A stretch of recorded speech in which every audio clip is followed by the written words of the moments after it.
Oi, estudante, tudo bem? Meu nome é Letícia, eu sou corretora do Projeto Redação e no vídeo de hoje, pensando que nós estamos estudando sobre a modalidade escrita formal, ou seja, aquelas regras que nós temos que seguir na nossa redação para tirar uma nota boa, principalmente na competência 1, nós vamos falar um pouco mais sobre a acentuação das palavras, especificamente a acentuação das palavras paroxítonas. Lembre-se que na língua portuguesa nós temos uma predominância de palavras paroxítonas e oxítonas. O que significa isso? Significa que habitualmente nós temos a tendência de pronunciar as palavras, sendo que a penúltima palavra é tônica, mesmo que ela tenha ou não o acento gráfico, aquele sinalzinho lá que vai chamar a atenção para aquela sílaba. Só que, entendendo que na língua portuguesa a maioria das palavras é paroxítona, nós temos que entender quais são as regras em que eu tenho que usar um acento gráfico para lembrar que aquela palavra é paroxítona.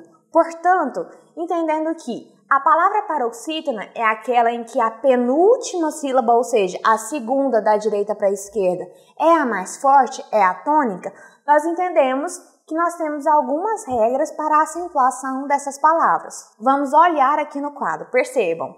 Palavras terminadas em L, N, R, PS, X, US, I, ON, AN e ditongos, seguidos ou não de S ou seus respectivos plurais, são palavras que devem ser acentuadas, ou seja, devem receber um acento gráfico. Mas lembre-se, professora, são todas as palavras? Não, são as palavras paroxítonas, aquela em que a penúltima sílaba é a mais forte, é a tônica. E se ela for terminada nessas regras, ela deve receber sim o acento gráfico. Portanto, vamos lá, olha o exemplo.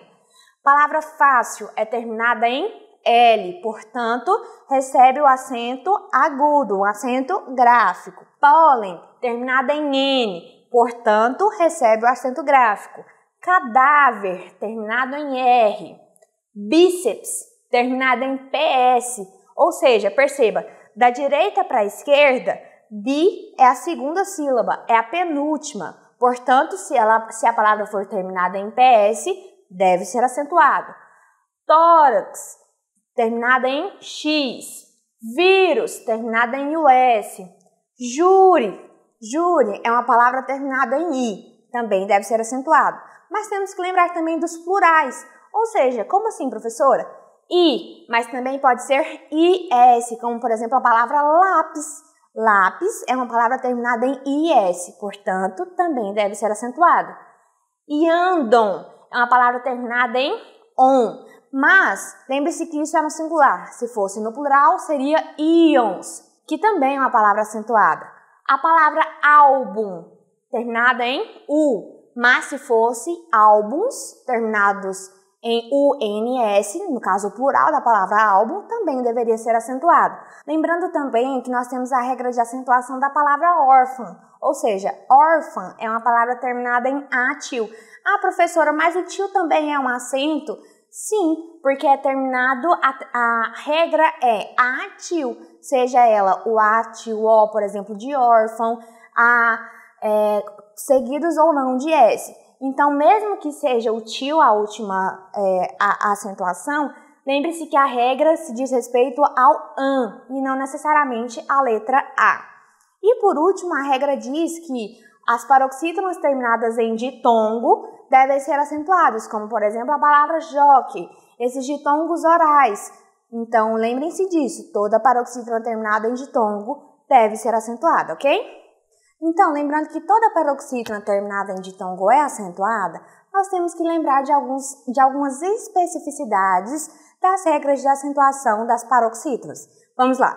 Olha só, a regra diz que toda paroxítona terminada em N deve ser acentuada, como por exemplo a palavra hífen. No entanto, toda paroxítona terminada em ENS, no caso ENS, não precisa ser acentuada, ok? Da mesma forma, todos os prefixos terminados em I e R também não são acentuados, mesmo que eles sejam terminados, como a regra diz, em R e em I. No entanto, eles são prefixos. Desse modo, não há necessidade de serem acentuados. Vamos lembrar também do novo acordo ortográfico de 2009. Palavras como várzea, que eu disse que toda paroxítona terminada em ditongo devem ser acentuados. No entanto, as paroxítonas terminadas em ditongos abertos, como a palavra ideia ou apoia, não precisam mais receber o acento gráfico. Ele foi derrubado com o novo acordo ortográfico de 2009. Lembre-se disso porque é muito importante na hora da escrita da sua redação e pode descontar alguns pontinhos na competência 1, tá bom? Se você gostou desse vídeo, dá um like aqui no canal e se inscreve porque toda quarta-feira temos vídeos novos para te ajudar a ter uma super nota na redação do Enem de 2018. Até breve!